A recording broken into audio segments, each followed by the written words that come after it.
Sir, ഉൽപ്പലാക്ഷരം കൂട്ടൻ കാണാൻ വന്നിരിക്കുന്നു. ആ, അവരോട് വരാൻ പറയൂ. നീ അവിടെ നിൽക്ക്. അല്ല, ഞാൻ അവിടെ നിൽക്കടാ. ഡോക്ടർ വിളിക്കുന്നു. സുപ്രഭാതം ഡോക്ടർ.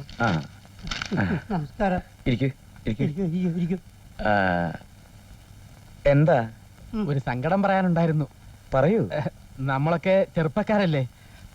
സത്യം പറഞ്ഞ ഞങ്ങൾക്ക് ഡോക്ടറോട് യാതൊരു വിരോധവും ഇല്ല. ആ പ്രസിഡന്റിനോടുള്ള വിരോധത്തിന്റെ പേരിൽ ചില ഈശാപോശയൊക്കെ ഉണ്ടാക്കി എന്നല്ലാതെ പിന്നെ France, sit down, sit down, sit down. എനിക്ക് നിങ്ങളോട് വിരോധമൊന്നുമില്ല. നിങ്ങളുടെ കൂടെ ചീട്ട് കളിക്കാനും കവലയിൽ ചുറ്റിത്തിരിയാനും എനിക്ക് ആഗ്രഹമില്ലാഞ്ഞിട്ടല്ല. യുനോ, ഹെഡ്ഡ ഖലന്താറിൽ ഞാൻ ജോലി ചെയ്തിരുന്ന കാലത്ത് അവിടുത്തെ ഡിസ്ട്രിക്ട് കളക്ടർ DIG ഒക്കെ ആയിരുന്നു എന്റെ കമ്പനി.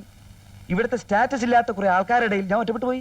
ഒരു കാര്യം ചോദിച്ചോട്ടെ ഡോക്ടർ, ഈ കറവ പറ്റിയ പശുക്കളെ എന്താ ചെയ്യുക?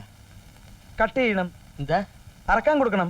ആ, അതുപോലെ കറവ പറ്റിയ ഒരു പശു അല്ലേ നമ്മുടെ പഞ്ചായത്ത് പ്രസിഡന്റ്?